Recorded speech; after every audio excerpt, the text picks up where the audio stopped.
গামছাটা পাশে খুলে রাখলো। আলমারিটা খুলে নিজের জামা কাপড় বার করতে করতে বলল, হ্যাঁ মা বলো।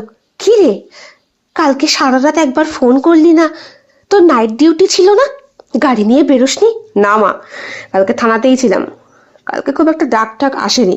নিশ্চয়ই তাহলে থানায় থাকা ওই জেলের আসামিগুলোকে উধম মেরেছিস। মা প্লিজ দেখ, তুই এই জন্য কোন দিন চাকরি খোয়াবি? তোর বাবার কত স্বপ্ন তোকে পোশাক পরা অবস্থায় দেখবে। তা দেখছে তো, আজকে থেকে তো দেখছে না, অনেকদিন হয়ে গেছে দেখছে। এই এক কথা শুনতে আমার আর ভাল লাগছে না। তাহলে এইবার পোশাকটা ছেড়ে একটু বধূ বেশে সাজ মা। বয়সটা 32 হলো। আর কবে? মায়ের ফোনটা কেটে দিল স্নিগ্ধা।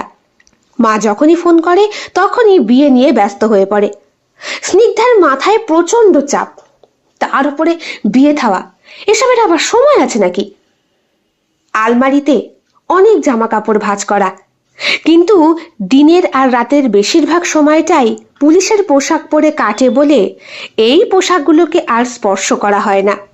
যদিও ওই রাজ পোশাকটা পরার জন্য স্নিগ্ধা কম খাটুনি করেনি, প্রচুর পড়াশোনা করেছে, ট্রেনিং নিয়েছে, তারপরে সবার থেকে উচ্চ র্যাঙ্ক করে আজ অফিসার হয়েছে। নিজের প্রতি গর্ব হয় স্নিগ্ধার। শাড়ির ভাঁজের মধ্যে হঠাৎ ওই নস্যি কালারের শাড়িটা ওর চোখে পড়ল।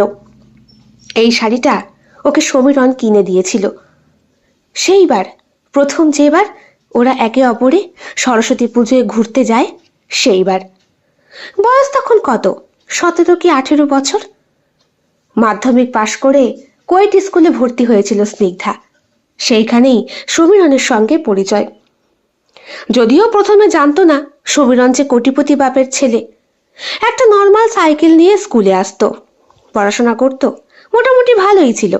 স্নিগ্ধার সঙ্গে হঠাৎ করেই আলাপ করতে এগিয়ে এসেছিল সমীরণ। তারপরে একদিন সমীরণ ওর জন্মদিনের অনুষ্ঠানে স্নিগ্ধাকে নিমন্ত্রণ করে। স্নিগ্ধা একটা টেডি বিয়ার সঙ্গে নিয়ে যায়, কিন্তু ওর বাড়ির ঠিকানায় গিয়ে অবাক হয়ে গিয়েছিল স্নিগ্ধা। 3 তলা বাড়ি, পাশে আবার বিরাট বড় কারখানা। এই তল্লাটে একটা বাড়ি নয়, 6টা বাড়ি আছে।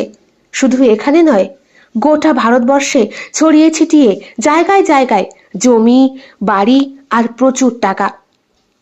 জেনেছিল কি একটা ব্যবসা করে সমীরণের বাবা, তবে কি ব্যবসা করে বা না করে সেই নিয়ে অতটা মাথা ঘামায়নি স্নিগ্ধা।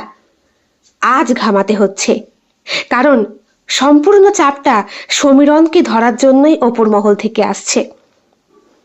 বেশ কিছুদিন আগে সমীরণ